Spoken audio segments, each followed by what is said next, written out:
Hello ಎಲ್ಲರಿಗೂ ಇವತ್ತು ಬೆಳಗ್ಗೆ ಜಲ್ದಿ ಎದ್ದಿದ್ದೆ ಹಾಗಾಗಿ ಸ್ವಲ್ಪ ಮೆಡಿಟೇಷನ್ ಅದು ಮಾಡೋಕ್ಕೆ ಟೈಮ್ ಸಿಕ್ತು. ಹಂಗೆ ಡೈರಿನೂ ಮೇಲ್ಗಡೆನೇ ಬರೆಯೋಣ ಅಂದ್ಕೊಂಡು ತೊಗೊಂಡು ಹೋಗಿದ್ದೆ.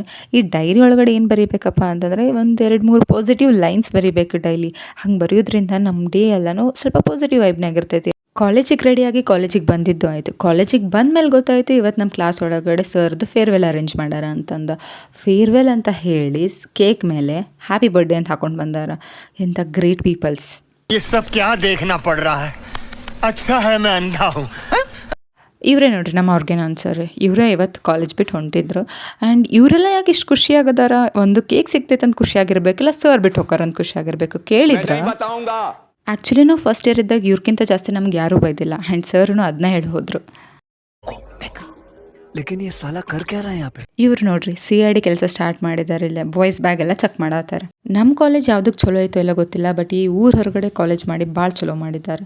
ಮಳೆ ಜಾಸ್ತಿ ಇತ್ತು, ಸೊ ಹಾಗಾಗಿ ಇವರೆಲ್ಲ ಹೋಗ್ತಾನೆ ವೇಟ್ ಮಾಡತ್ತಿದ್ರು. ಬಟ್ ನಾವು ಗೊತ್ತಲ್ಲ, ಮಳೆ ಒಳಗಡೆ ನೆನೆಸ್ಕೊಳ್ಳೋದು ಏನೋ ಒಂಥರ ಮಜಾ ಇರ್ತೈತೆ. ಆದರೆ ಗುಡುಗು ಸಿಡ್ಲು ಬಂದಾಗ ಈಗಿನ ರಿಯಾಕ್ಷನ್ ನೋಡಿ. ನನಗೆ ಭಯ ಆಗ್ತಿದ್ರು ಮಳೆಯೊಳಗೆ ನೆನೆಸ್ಕೋಬೇಡ ಅಂತ. ಈಗ ನನ್ನ ಜೊತೆ ಅವರು ನೆನೆಸ್ಕೊಳ್ತಾನೆ ರೂಮಿಗೆ ಬಂದರು. ಮಳೆ ಬಂದೈತಿ ಅಂತಂದ್ರೆ ಚಹಾ ಕುಡಿಲಾರ ಇರೋಕ್ಕಾಕೈತೇನೋ.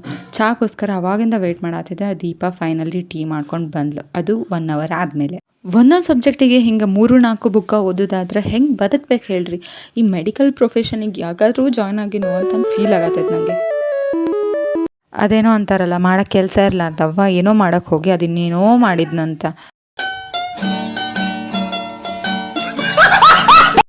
ಹಾಂ ನಕ್ಕಿದೆಲ್ಲ ಸಾಕು. ನನಗೇನು ಮಾಡೋಕ್ಕೆ ಕೆಲಸ ಇಲ್ಲ ಅಂತಲ್ಲ, ನನಗೂ ಮಾಡೋಕ್ಕೆ ಭಾಳ ಕೆಲಸ ಅದಾವೆ.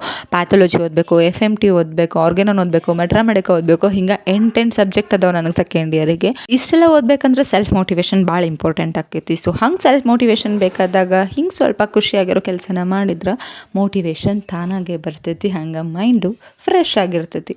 ಫಸ್ಟ್ ಟರ್ಮ್ ಎಕ್ಸಾಮ್ ಇದ್ದಾಗ ಸ್ವಲ್ಪ ಇಂಪಾರ್ಟೆಂಟ್ ಟಾಪಿಕ್ಸ್ನ ಲಿಸ್ಟ್ ಮಾಡಿದ್ದೆ. ಅದರಲ್ಲಿ ಎಷ್ಟು ಓದೋದು ಆ ದೇವ್ರಿಗೆ ಗೊತ್ತು. ಫೈನಲಿ ಎಕ್ಸಾಮ್ಸ್ ಎಲ್ಲ ಮುಗ್ದುವಲ್ಲಪ್ಪ ಅಂತ ಆ ಟಾಪಿಕ್ಸ್ನೆಲ್ಲ ತೆಗೆದು ಪಕ್ಕಕ್ಕಿಟ್ಟೆ. ಈ ಎಕ್ಸಾಮ್ಸ್ ಆದಮೇಲೆ ಗೊತ್ತಾಗಿದ್ದು ಕಾಲೇಜವ್ರಿಗೆ ನಮ್ಮ ಮೇಲೆ ಸ್ವಲ್ಪನೂ ಕರುಣೆ ಇಲ್ಲ ಅಂತ. ನನ್ನದು ಆವ್ರೇಜ್ ಮೆಡಿಕಲ್ ಸ್ಟೂಡೆಂಟ್ ಪ್ರಾಬ್ಲಮ್ ಏನಂತಂದ್ರೆ ನಮ್ಗೆ ಓದೋದು ಪ್ರಾಬ್ಲಮ್ ಅಲ್ಲ, ಓದಿದ ನೆನ್ಪು ಉಳಿಯಲ್ಲ ಅಂತನೂ ಅಲ್ಲ, ಆದರೆ ಓದೋಕ್ಕೆ ಕೂಡಬೇಕಲ್ಲ ಅನ್ನೋದೇ ಪ್ರಾಬ್ಲಮ್. ಹಂಗೂ ಮನಸ್ಸು ಮಾಡಿ ಏನಾರು ಓದೋಕೆ ಒಂಥರ ಟಾಪರ್ಗಳಿಗೂ ಶಾಕ್ ಆಗ್ಬೇಕು. ಹಂಗೆ ರಿಸಲ್ಟ್ ತೆಗಿತೀವಿ ನಾವು. ನಿಮಗೂ ಹಿಂಗೆ ಅನಿಸಿದ್ರೆ ಕಮೆಂಟ್ ಮಾಡಿರಿ. ಮತ್ತೆ ಸಿಗೋಣಂತ. ಬಾಯ್.